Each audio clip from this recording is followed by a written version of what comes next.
Hi lovelies and welcome back to my channel. If you're new here, you're welcome to Building the Verse. Don't forget to please subscribe to this channel, turn on notifications so that anytime I upload a video, you will be the first person to be notified. To my returning subscribers, to those people that share my videos, leave commentaries, and also educate each and every one of us, you guys are the real MVP. Alright lovelies, let's dive into today's video. Another concert has come and gone. Travis Scott came and people filled the stadium and were jumping for joy. The question becomes, what drives people to these concerts? What's the longing in their heart that they are looking for when they get there? Well, what happened is in the Garden of Eden, we existed in the glory of God and we experienced a level of joy and pleasure which unfortunately Travis Scott just gives you a spark. God is the sun. So what happens is after the concert, after you've had that high of fun and pleasure, when you wake up the next day, the hangover kicks in, the emptiness returns. Because the joy you're looking for, Travis Scott can never feel it. It's only God who can feel it. It's only in Christ. Come back to God. That's where true joy is. Chris Brown is still the only artist like an international artist killing at more South African than kill it. So far, they didn't say no. What's the chance, man? Chris Brown is the only one that made sure South Africa has shake, man. And a lot of people are like, hey, they're like, no, South Africa got on let's back. Let's go there and try one, sir. And most of them, I know, man. Habarichi died thing, yeah, damn money, Chris Brown. Chris Breeze is still the only damn dope artist killing I shake South Africa. No, I'm not shabby fella phone. We don't even want to blow our damn money. Like, they're enjoying. Some were even complaining when he pulled up late. No, he did not even say goodbye. Doesn't matter, dog. Y'all paid, so as long as he got the money. What's next? Nothing, dog. I hope y'all enjoyed, and y'all are not saying you enjoyed just to make yourselves feel better because you blew a lot of money. Most people are saying they enjoyed because the money is gone, my brother. My brother, you paid for my 5K just to see a guy at a Fiend. Man, dog, you could have started a damn small Indiana business, got that thing. You blew 5K, that 5K ain't even yours. You're your damn parents. Oh my God. Go deep at the boy. I mean, like, but faith, you all know what these events or these whatever things that they do, the ritual. Let me not go there. Let me cut it. Allegedly. This is not a joke. Travis Scott broke down crying while he was performing at the biggest stadium of his entire career.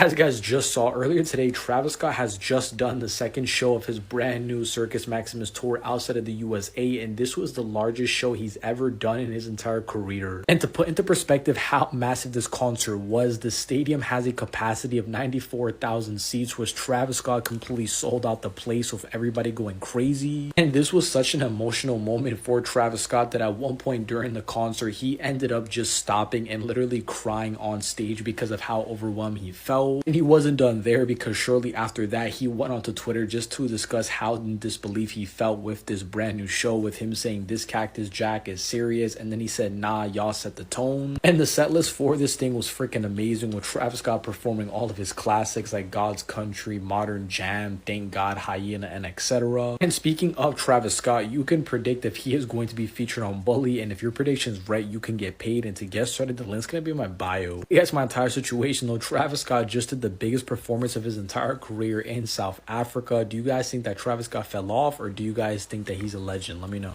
Guys, I just came back from the Travis Scott show. That was beautiful. That was so amazing. However, what I'm gonna say is don't ever let Castle Lights ever unlock anything or do anything or be associated with anything ever again. Castle Light is the worst organizers ever. How are you gonna have no opening acts for Travis Scott?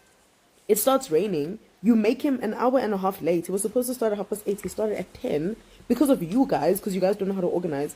There's people mopping the stage, and you're not even telling people or giving people an update as to what is happening.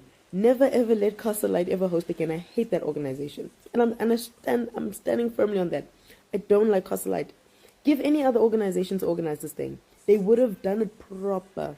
Travis looked like he was happy to be there, but he looked like he was beefing with Castle Light, and I wouldn't be mad. I wouldn't be surprised if it was. We all beefing with Castle Light now, because how are you going to do that to people? Let people stand in the rain and then charge them 100 rand for a plastic. 100 rand for a plastic to cover your head. A plastic in this economy. Charge people 100 rand for a plastic. And then on top of that, your food is 150 rand for a boerewors roll with onions. Bro, what were they doing? Castle Light needs to be stopped. Oh my god, I'm never gonna let this slide. You had no opening acts. You had a DJ. What was that DJ's name? He was so bad. Oh my god, worst DJ I've ever heard in my life. Whoever you are, and if you're watching this, my guy, don't do that DJ thing anymore. It's not for you. Worst DJ ever. He stops DJing 3 hours before Travis Scott comes on. They're testing the screen. It's not working. The screen technical difficulties, bro. I'm like, what are these people doing? Travis is supposed to be on the stage now. But luckily when he came on, he said energy, energy, energy. He did his 1 hour set, god done. But Castle Light is still the worst organizer. I don't like that organizer. Oh my god, you guys are so bad.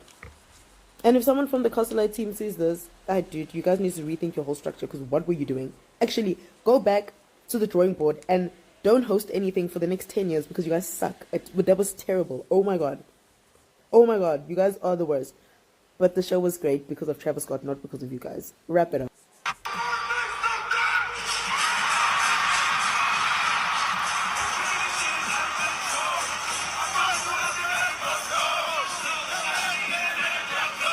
First and foremost, shout out to South Africa. The energy in Johannesburg, to be exact, at FNB Stadium is always crazy, bro. I'm not gonna lie. I need to make a trip out there and go to one of these concerts at that stadium, man, because it's always rocking out there. Travis Scott is performing in front of over 70,000 people. He got emotional at one point performing there. It looked amazing. The crowd energy was great. One of the biggest artists in the world, hands down. Now let's talk some business. This is a continuation of Travis Scott's Circus Maximus tour. This is the tour he's been on since Utopia. I got to see him perform for this tour. He started in stadiums here in the U.S., you feel me, and then did some other North American shows and South American shows. And then now we see, they took some time off. He dropped some more music, and then they are now touring in South Africa. They're going to go to India. They're going to go to China. They're going to go to Korea. This is a theme we're seeing now with these stadium tours. So we seen The Weeknd do the After Hours Till Dawn tour, and it started like 3 years ago, and it's been the same cadence. Then he starts here and then takes some time off and does some more global shows. Then he came back, did some more shows here, and it's already been announced that they're going to do more global shows next year. You feel me? And we see Travis Scott following the same cadence. I feel like Taylor Swift kind of started this cadence, where it's technically one tour, but it's extended out over a few years. And then the numbers count towards like one tour. You feel me? That's why I said I feel like Kendrick Lamar will add Grand National shows next year. That doesn't mean early next year.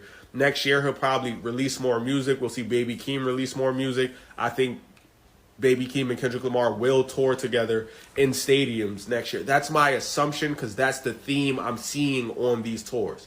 You feel me? But this is amazing, big moment for hip-hop. Some of the biggest artists in the world are hip-hop. I know there's been this argument over mainstream numbers and hip-hop and Billboard charting positions and rap acts not being pulled for or not being added to these festivals and stuff now. But we're seeing some really big artists do some really impressive things with live gates and touring and stuff like that. Shout out to Travis Scott, Kendrick Lamar, Drake, Tyler, the Creator. Shout out to what NBA Youngboy's doing on his tour, man. It's really impressive. Yeah, man. How do you guys feel about this? Let me know in the comments. If you haven't yet, make sure you join the Discord. We talk about music, sports, everything in between. If you have any issues joining, let me know. Till next time, I'm out of here. You shit me. So, no, let me tell you about my Travis experience. I don't know if I've said it. You guys don't know. You can tell us. You can tell us. Let me tell you guys. So the brother now, he buys now the tickets for, they were sold out. Travis has been here before, ne? Yes. Yes, he has. When? I was there. Nigga, if I told you he was there, it means he was here, bro. Not I Drake. didn't go to America. Not Drake. Drake was here, bro. Wait. He came when Lil Wayne was here. Drake has been to South Africa. We're not disputing He that. performed, bro. He performed. Lil Wayne, I'll What tell song you. did he perform? Drake Lil performed. Wayne, yes, Lil Wayne was performing, and then there was a surprise. What? Then Drake, baby, you my birthday. You ever wanted, we could do it all, baby. Bigger than you ever done. Yeah, but hear me. So now, Travis, go back to Travis. It's a bomb now. The tickets are sold out. Devil worship. So I went to listen, and then I went to Pram. Keep in mind, I'm in PTA that time. I'm at Res. Yeah. So, It's tough. You took the Gauteng. no, I stole. What's wrong with the Gauteng? No, listen. What's wrong with the Gauteng? Yeah. So the tickets are sold out. So now there's people reselling the tickets like they're doing now. So now there's a brew in Pram. We went there. We bought the tickets from the brew. Yeah. There were three and four of my brews. We got the tickets, and then, long story short, we go in the line. My brother, we are confident. We are going in this thing. They scan the ticket now. The guy says this thing is fake. Go back. My brother, I think we spent 3K. There were three of us. We spent 3K, I think a K each to get the tickets. And the brew, where I saw there's a problem, he said, call me if there's any problem. Ne? So we call him. But we're like, this nigga's probably not going to answer. We just got scammed, guys. And it's cold, bro. It's middle of winter. Yes. So he answers. He's like, guys, I'm coming. We're like, this guy's not going to come. we got, first of all, guys, what were we doing? Yeah. We don't know this guy. We got a ticket in Pram. Middle of Pram. The guy came, dog. He pulled up. He said, guys, get in the taxi now. There was a CIA. We get inside the CIA. The door couldn't even open. Yeah. We get in. Yeah. We're scared now because we don't know where we're going. We go at the back of the Coca-Cola Dome. Yeah. We go. Then we find ourselves at the back of the Coca-Cola Dome. And now he gets out of the CIA. He says, guys, I'm coming back. He goes and speaks to the security. But we can see that, no, man, this is VIP entrance. Look, I'm sure Travis, you went through this entrance because it's very highly guarded. Yeah. Bruh, this guy talks, comes back, he's like, guys, everyone outside the car. Boom. Now he says, go. A guy with the CIA, imagine. With the CIA, bruh. Yeah. He says, go. Now we're walking past the security, like, Yeah. What were you saying? we don't know. We don't know corruption at this time. Yeah. So we go. We don't know. Bruh, let me tell you, Golden Circle. Inside Travis Scott, he just started. We heard. Bruh, we're outside. After they said it's fake, Bryson Tiller was there. Down, because he was opening for Travis Scott. So and we hear all the girls, bruh. Down. We're like. Now it's fine. We missed Bryson Tiller's opening act, but we get there, my brother. I'm in Golden Circle. I found a black label on the floor. Listen, I took that thing, bruh, because now the money was gone now for the ticket. I took the black label. It was in a cup like this. I didn't know what it was until I drank it, dog. You don't even know what's in there. I didn't know, but I said after the stress that I went through I and know. now the cold. Yeah. You deserve Travis it. Scott. I get those goosebumps every time. Goosebumps. Then he stops. I Then he know, stops. goosebumps, Vela. And then all you hear is. Then he says, South Africa. What? Then the song starts again. I get those Goosebumps every No, he time. starts slow, bruh. That guy's aura. And bruh. Travis Scott aura. Let me tell you. That won't lie, he does. And he has that deep I'm not even a voice and Travis auto-tune. I get those goosebumps. Cool. And And then apparently when there's that that, guy you know, performs, it's at insane. events, they do that thing. And then the smokes and the smoke. I know, my brother. Peak entertainment. Personally, as Youth Endala, as Intanga, got Travis Scott, I have not had that much fun in such a long time. And being surrounded by people who are relatively younger than me and seeing them have so much fun honestly warmed my heart. I could not have chosen a better audience to attend the Travis concert. And even though it's taken me about 24 hours to actually just recover from everything that's happened, I wanted to give you guys a very, very honest review. I think it is also quite important for promoters to also just take into consideration some of our, grievances and inconveniences that we all experienced at the show. Okay, so to be honest, I had two positive highlights.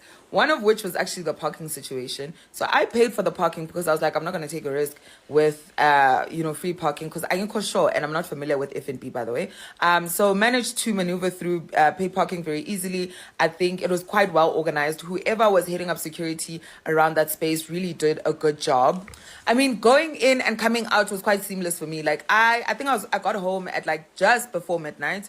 And that's because there was really not that much traffic going out. However, for the people that were picking up their kids or whoever was there at the concert or people that were requesting, that was a whole different story altogether. Then two, the other positive is definitely Travis Scott. I mean, guys, who does not like the man? That is what you call a performance, a performer. Someone who takes his craft very seriously, who takes his audience very seriously, because the way we got jumping akona, nathi besijamba khona kula stand lawaya. Like, I, for one, actually had FOMO the moment he invited a couple of those kids onto the stage. I was just like, that could be me. But also knowing my age, I was probably going to pull something, so maybe it was just for the best.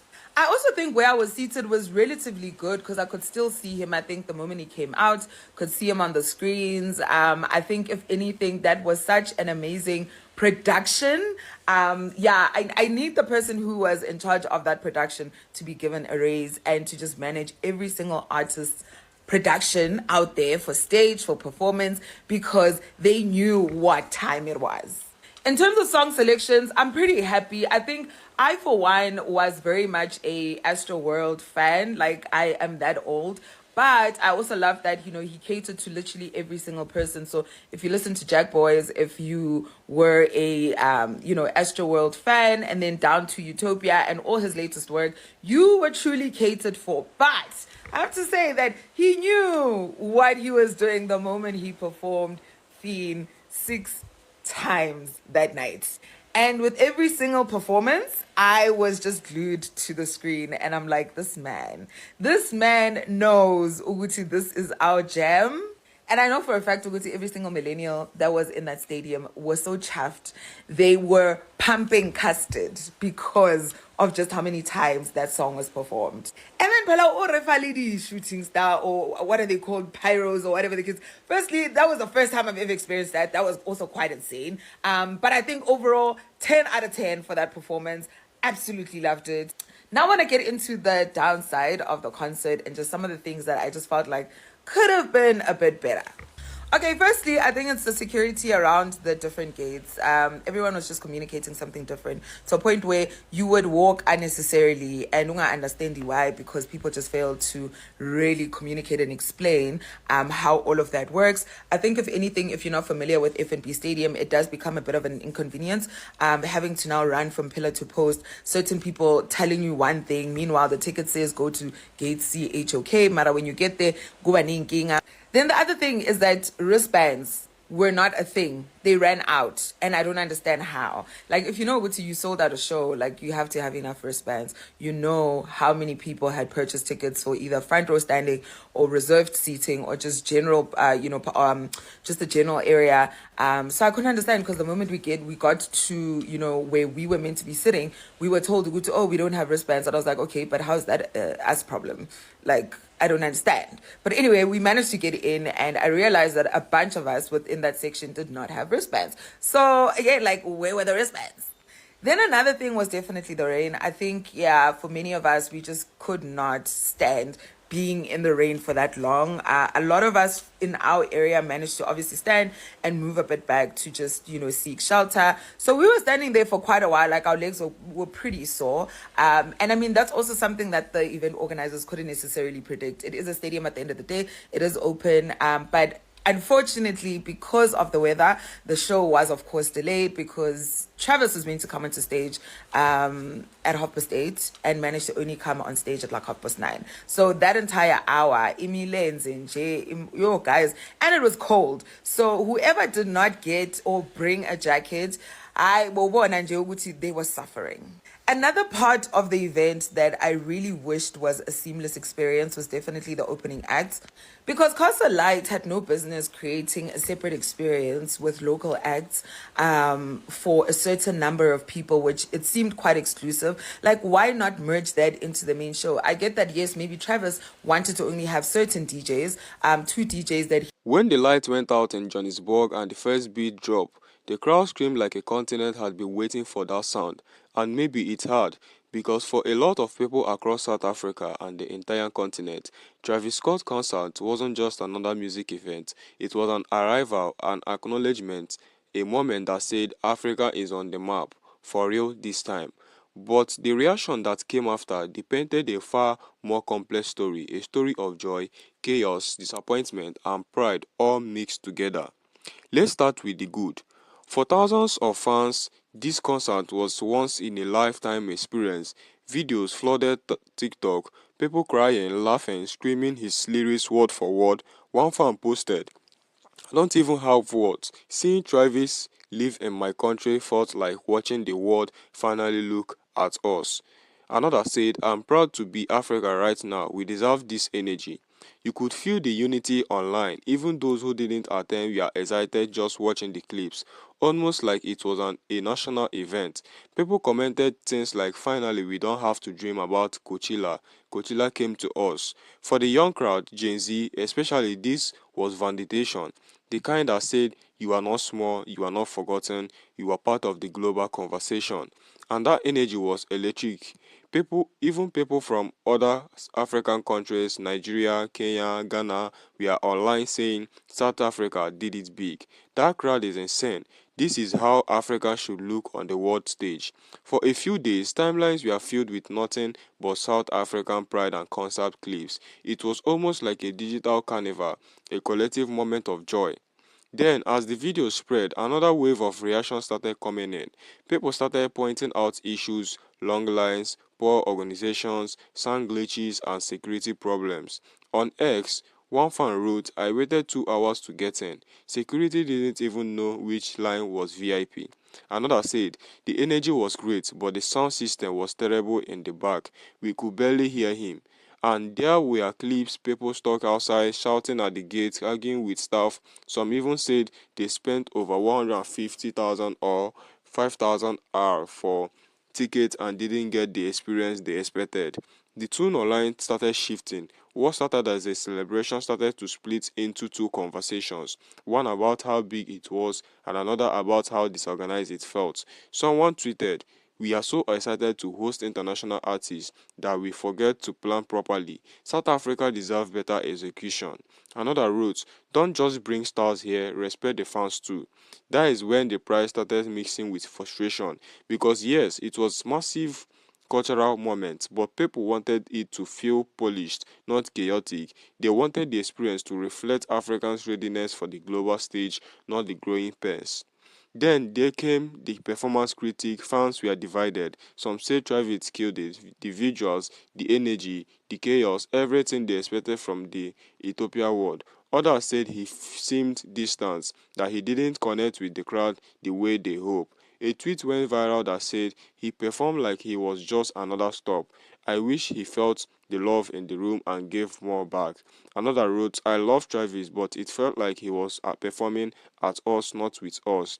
That sentiment spread fast. People wanted a deeper connection, not just the performance. They wanted Travis to pause, talk to them, maybe even say something meaningful about being in Africa. And while he did shout out "South Africa" a few times, fans were craving more. That emotional bridge between artist and audience, that homecoming moment. But even with the critics, something beautiful happened online. A wave of pride came back. Because despite the sound issues, despite the logistics, despite the distance people felt, the fact that this concert happened mattered. It meant something to people who grew up watching the big festivals from afar. Someone posted, "Do you realize how many young African creatives are inspired tonight?" This shows means possibilities. Another wrote, say what you want, but seeing 60,000 black faces screaming Ethiopia in Africa is a history. That became the dominant narrative again. Representation, even critics admitted, yes, there were flaws, but this was progress. The fact that global artists are now touring Africa regularly is a signal that the world is paying attention. It's not just charity, is market recognition, is respect, and for fans who have waited years to feel that, it's emotional. But there is another layer to this, and it's the deeper conversation that always follows this moment. Some people ask, why do we get so high for foreign artists but ignore our own musicians when they do the same thing? It's a valid point, because in the same week that Travis Scott went viral for performing in Johannesburg, a local artist had to cancel his tour due to poor ticket sales. That irony wasn't lost on people. One tweeted, read, we cry for representation, but when our own stars perform, we don't show up. That is our real problem. Another say, we don't need to wait for the West to validate our words. We have artists doing world-class stuff here. That debate hits hard because it's true, the sentiment around Western artists often overshadows African excellency. But maybe, as some say, both can exist. One fan summed it up perfectly. We can celebrate Travis and still build our own scene. It's not competition, it's growth. As the noise died down, one type of comment stood out from the rest, the emotional ones, people who said the concert felt like homecoming even if it wasn't perfect. One post went viral. When Travis said Africa and the crowd roared, I cried. I realized we are not invisible anymore. Another fan shared a clip of herself hugging strangers during the shows with the caption, I didn't know these people, but it felt like family. It felt like home. Those moments, that shared emotion, are what made it special. It wasn't just about Travis, it was about us, about African youths realizing they are part of something bigger. That is the word pause beat here too, because sometimes, even though the noise, the criticism, the chaos, what matters most is how it felt. And it felt like unity, it felt like recognition, it felt like home. Now the dust has settled. The question is, what happened next? Will this concert inspire more international artists to tour Africa? Will African promoters learn from the mistakes and level up organizations? We local artists start getting that same energy and support? Because this Travis Scott South African moment is more than a concert. It's a checkpoint, a turning point, and people online know it. They are saying this isn't the end. This is the start of Africa's global era. And maybe they are right, because for every clip of fans crying, for every complaint about ticket prices, for every frustrated tweet, there is a bigger truth behind it all. People cared deeply emotionally because it mattered. For a continent that has been waiting to be seen, moments like this are fuel. And whether it was perfect or not, South Africa proved something to the world, that when you break the stage here, the energy hit different. It's louder, it's prouder, it's home. And if you have watched up to this extent, thank you so much for all the love and support. Don't forget to please leave me your own thought in the comment section of what you think of this video. And please do not forget that we do not support any form of bullying and harassment. Alright, lovely. See you when I upload the next video.